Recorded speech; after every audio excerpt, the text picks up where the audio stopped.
Dumating ka na ba sa point na sinabi mo, Lord, ayoko na. Lord, suko na ako. Meron namang mga ganon. Ano? O kaya naman, yung terminology natin doon ay ayawan na. Bakit po? Ayawan na sa relasyon. Sino dito mag-asawa na dumating sa point na nag-away at sabi na, ayoko na? Dumating ka na ba sa point na sinabi mo sa iyong pag-aaral, ayoko na? Suko na ako.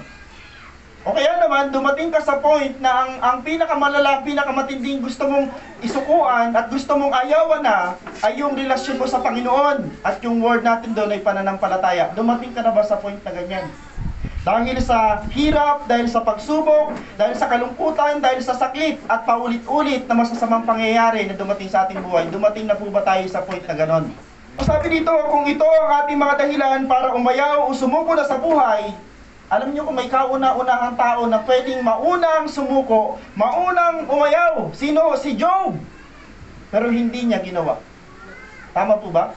Kung mayroon daw pong unang tao na susuko sa buhay, sa mga pagsubok sa buhay, walang iba kundi si Job sa Biblia.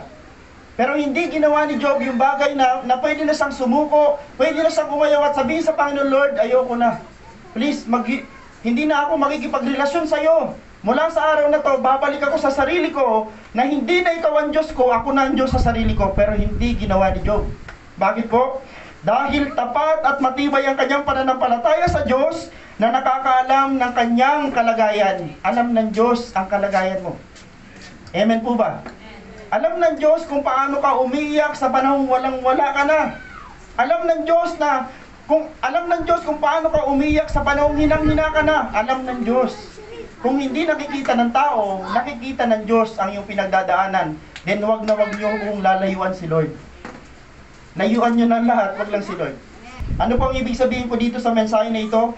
Magpatuloy tayo sa ating mga pananalig sa Diyos, kahit pa tayo nahihirapan, at patuloy na may mga hindi magandang pinagdaraanan sa ating buhay. Kapatid, magpatuloy tayo.